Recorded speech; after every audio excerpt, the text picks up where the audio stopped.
नमस्कार, सुलगता सवाल देख रहे हैं और मैं हूं आपके साथ दिव्या सिंह। मोदी सरकार अब वक्फ बोर्ड की शक्तियां कम करने का प्लान बना चुकी है। वक्फ बोर्ड के असीमित अधिकारों पर लगाम की दिशा में केंद्र सरकार ने तैयारी शुरू कर दी है। वहीं देश भर में वक्फ संशोधन विधेयक को लेकर राजनीतिक पारा चढ़ा हुआ है। सरकार और विपक्ष आमने सामने है। बार बार जेपीसी की बैठक में हंगामे की खबर आती है।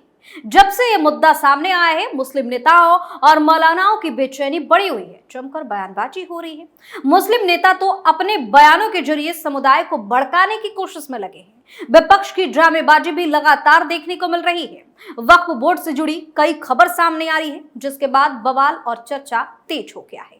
वक्फ बोर्ड को लेकर विपक्ष की राजनीति पर तमाम तरह के सवाल सुलग रहे हैं। कैसे वक्फ बोर्ड पर मचा सियासी घमासान? स्पीकर के आगे क्यों गिड़गिड़ा रहा विपक्ष? जेपीसी बैठक में क्या बोली मुस्लिम महिलाएं?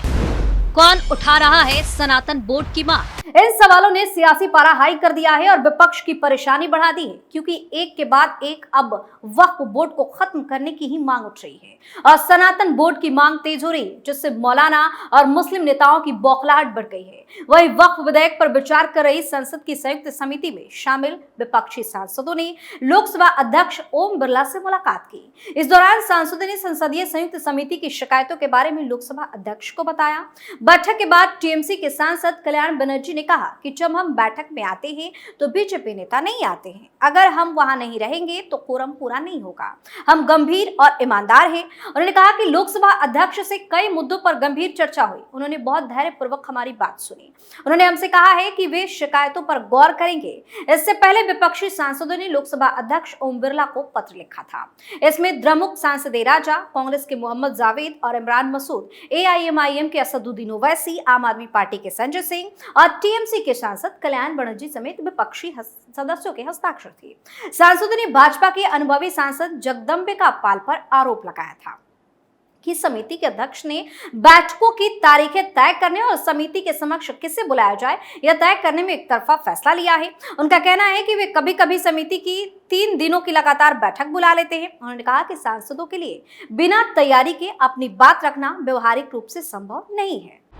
दाऊदी बोहरा समुदाय ने क्या रखी मांग? 2 दिन पहले ही वक्फ बोर्ड जेपीसी की मीटिंग में दाऊदी बोहरा समुदाय से मांग रखी है कि उसे वक्फ बोर्ड के दायरे से बाहर रखा जाना चाहिए, क्योंकि वक्फ संशोधन विधेयक उनके विशेष दर्जे को मान्यता नहीं देता है। दाऊदी बोहरा समुदाय की तरफ से एडवोकेट हरीश सावले ने पैनल से कहा कि एक छोटा और घनिष्ठ रूप से जुड़ा हुआ संप्रदाय है। इससे पहले वक्फ बिल पर बनी संसदीय समिति में शामिल विपक्षी सांसद लोकसभा अध्यक्ष ओम बिरला से मिले। उन्होंने पैनल के अध्यक्ष और भाजपा सांसद जगदम्बिका पाल पर विपक्ष की राय बिना एक तरफा फैसला लेने का आरोप लगाया था। दाऊदी बोहरा समुदाय यह मुस्लिम समुदाय का एक हिस्सा है, जिसके अपने अलग सिद्धांत और व्यवहार है। यह भारत में शिया समुदाय के भीतर एक उप अल्पसंख्यक है। 1962 में सुप्रीम कोर्ट ने संविधान के अनुच्छेद 26 के तहत दाऊदी बोहरा समुदाय को धार्मिक संप्रदाय के रूप में मान्यता दी थी। वक्फ बिल पर कब हुई जेपीसी की बैठकें? 22 अगस्त को 31 सदस्यीय जेपीसी की पहली बैठक हुई। इसमें कमेटी के अध्यक्ष जगदम्बिका पाल ने कहा था कि बिल पर विचार करने के दौरान सभी 44 अमेंडमेंट्स पर चर्चा होगी, सबकी बात सुनी जाएगी। अल्पसंख्यक मामलों और कानून मंत्रालय के अधिकारी ने कमेटी को ड्राफ्ट कानून में जो बदलाव के बारे में बताया।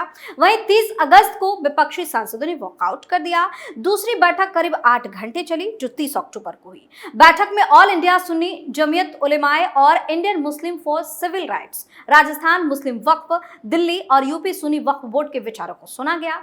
वहीं 5 सितंबर को विपक्ष ने कहा कि मंत्रालय ने जानकारी छिपाई है। तीसरी बैठक में मंत्रालय के अधिकारियों ने वक्फ बिल पर प्रेजेंटेशन दिया। इस दौरान अधिकारियों के विपक्षी सांसदों से तीखी बहस हुई।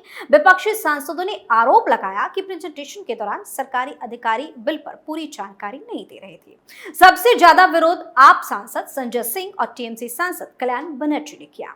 6 सितंबर चौथी बैठक में एएसआई ने पुराने कानून पर आपत्ति की बैठक में आर्कियोलॉजिकल सर्वे ऑफ इंडिया यानी कि एएसआई की टीम भी शामिल हुई। टीम ने प्रेजेंटेशन के जरिए बताया कि नया संशोधन बिल पुराने स्मारकों को संरक्षित करने के लिए भी जरूरी है। एएसआई ने पुराने वक्फ कानून पर अपनी 5 आपत्तियां भी दर्ज कराई थी। इतना ही नहीं, 14 अक्टूबर को 5वीं बैठक भी हुई। इस बैठक में कांग्रेस अध्यक्ष मल्लिकार्जुन खड़गे पर वक्फ संपत्ति कब्जाने का आरोप लगा। इससे नाराज विपक्षी दलों के सांसदों ने बैठक का बहिष्कार कर दिया। साथ ही स्पीकर को चिट्ठी लिखकर कमेटी के चेयरपर्सन जगदंबिका पाल को हटाने की मांग की। स्पीकर से मिलने का समय भी मांगा तो ये बार बार जो विपक्ष है वो स्पीकर के सामने गिड़गिड़ाने लगता है। वही विपक्षी सांसदों और दिल्ली वक्फ बोर्ड के बीच जमकर हंगामा हुआ 29 अक्टूबर की बैठक में। विपक्षी सांसदों और दिल्ली वक्फ बोर्ड के बीच खूब हंगामे की खबर सामने आई। विपक्षी सांसदों ने कहा कि दिल्ली सरकार की मंजूरी के बिना दिल्ली वक्फ बोर्ड को प्रेजेंटेशन देने की अनुमति अवैध है। क्यों वक्फ बोर्ड ने बीदर किले को बताया प्रॉपर्टी? वही कर्नाटक वक्फ बोर्ड ने कर्नाटक के ऐतिहासिक बीदर किले के अंदर 17 स्मारकों को अपनी संपत्ति के रूप में पहचाना है। जिला प्रशासन के सूत्रों ने कहा कि ये संपत्तियां जिला मुख्यालय शहर बीदर में मौजूद किले के प्रमुख स्थलों में से है। किले के संरक्षण भारतीय पुरातत्व सर्वेक्षण एएसआई को इस घटनाक्रम की जानकारी नहीं है। सूत्रों ने कहा कि बीदर किला परिसर में 60 संपत्तियों में से वक्फ बोर्ड ने 17 संपत्तियों को अपना बताकर उस पर दावा ठोक दिया है। नाम न बताने की शर्त पर वक्फ बोर्ड के एक शीर्ष अधिकारी ने मीडिया को बताया कि एएसआई को नोटिस नहीं दिए गए हैं। बोर्ड एएसआई को नोटिस कैसे जारी कर सकता है जो कई दशकों से ऐतिहासिक स्मारकों का संरक्षण और रक्षक रहा है। उन्होंने आरोप लगाया कि वक्फ बोर्ड के नाम पर बहुत सी शरारतें और गलत सूचनाएं फैलाई जा रही हैं, जिससे मुस्लिम समुदाय का नाम खराब हो रहा है। अधिकारी ने कहा कि जब से विवाद शुरू हुआ है हमने सभी नोटिस वापस लेने का फैसला किया है, क्योंकि बहुत लंबे समय से जमीन पर बैठे लोगों को बेदखल करना इंसाफ के खिलाफ और गैर कानूनी होगा। इस बीच वक्फ विधेयक 2024 पर संयुक्त संसदीय समिति के अध्यक्ष जगदंबिका पाल वक्फ बोर्ड की कार्यवाही से कथित रूप से प्रभावित किसानों से बातचीत के लिए 7 नवंबर को कर्नाटक के हुबली और विजयपुर का दौरा करेंगे। यह प्रक्रिया भाजपा सांसद तेजस्वी सूर्या द्वारा पाल से विजयपुर जिले के किसानों को गवाह के रूप में आमंत्रित करने के अनुरोध के कुछ दिनों बाद आई है, ताकि वक्फ बोर्ड के साथ उनके भूमि विवादों पर चर्चा की जा सके। वहीं वक्फ बोर्ड जेपीसी के अध्यक्ष ने कहा कि वक्फ हिंसक कार्रवाई से प्रभावित किसानों से बातचीत करने के लिए 7 नवंबर को यानी कि आज हुबली और बीजापुर का दौरा करने के मेरे अनुरोध पर सहमति व्यक्त की है। अध्यक्ष किसान संगठनों मठों से बातचीत करेंगे और उन्हें दी गई याचिकाओं को जेपीसी के समक्ष रखेंगे। वह 29 अक्टूबर को लिखे पत्र में सूर्या ने विजयपुरा जिले और आसपास के अन्य क्षेत्रों के किसानों के एक प्रतिनिधि मंडल के साथ अपनी हाल की बैठक का उल्लेख किया और पाल से कर्नाटक के इन क्षेत्रों का दौरा करने और शिकायत प्राप्त करने और वक्फ बोर्ड की कार्यवाही से पीड़ित किसानों की सार्वजनिक सुनवाई करने का अनुरोध किया। उनके अनुसार किसानों ने दावा किया है कि नोटिस भेजे जाने के अलावा कानून की उचित प्रक्रिया का पालन किए बिना कुछ भूमि पार्सल के लिए आरसीटीज यानी कि अधिकार किराएदारी और फसलों का रिकॉर्ड पहानी और म्यूटेशन रजिस्टर में बदलाव किए गए हैं। विजयपुरा जिले के किसानों के एक वर्ग द्वारा यह आरोप लगाए जाने के बाद कि उनकी जमीनों को वक्फ संपत्ति के रूप में चिन्हित किया गया है, कर्नाटक के मुख्यमंत्री सिद्धारमैया ने कहा कि उनमें से किसी को भी बेदखल नहीं किया जाएगा और उन्हें जारी किए गए नोटिस वापस ले लिए जाएंगे। क्या वक्फ की संपत्ति पर होगा हिंदुओं का अधिकार? वक्फ विधेयक पर जेपीसी की बैठक में मुस्लिम महिला बुद्धिजीवियों के एक प्रतिनिधि मंडल ने समिति के सदस्यों के सामने 3 घंटे प्रेजेंटेशन दिया।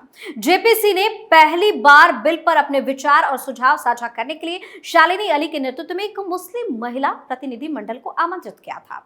सूत्रों ने बताया कि मुस्लिम महिलाओं ने जेपीसी की बैठक में कहा कि वक्फ संपत्तियों के माध्यम से लोगों का कल्याण केवल मुस्लिम समुदाय तक ही सीमित नहीं रहना चाहिए, बल्कि इसे हिंदुओं तक भी बढ़ाया जाना चाहिए, क्योंकि कहीं भी यह उल्लेख नहीं है कि वक्फ केवल मुसलमानों के लिए है। महिला बुद्धिजीवियों के वक्फ बोर्ड की निगरानी में देश भर के मदरसों के पूर्ण ऑडिट की मांग की, ताकि बोर्ड के कामकाज में वित्तीय पारदर्शिता हो। महिलाओं के समूह ने प्रस्तावित संशोधनों का स्वागत किया, लेकिन इस बात पर जोर दिया कि ये केवल कागज पर लिखे शब्दों से कहीं अधिक होने चाहिए। उन्होंने जेपीसी को बताया कि पिछले प्रावधानों में पहले से ही वक्फ बोर्डों में महिलाओं को शामिल किया गया था, लेकिन इसे कभी अमल में नहीं लाया गया। मुस्लिम महिलाओं के प्रतिनिधि मंडल ने जेपीसी की बैठक में कहा कि वे इस बात पर ठोस कार्रवाई और पारदर्शिता चाहती हैं। सुलगता सवाल में फिलहाल के लेते हैं, देखते रहिए कैपिटल टीवी। नमस्कार।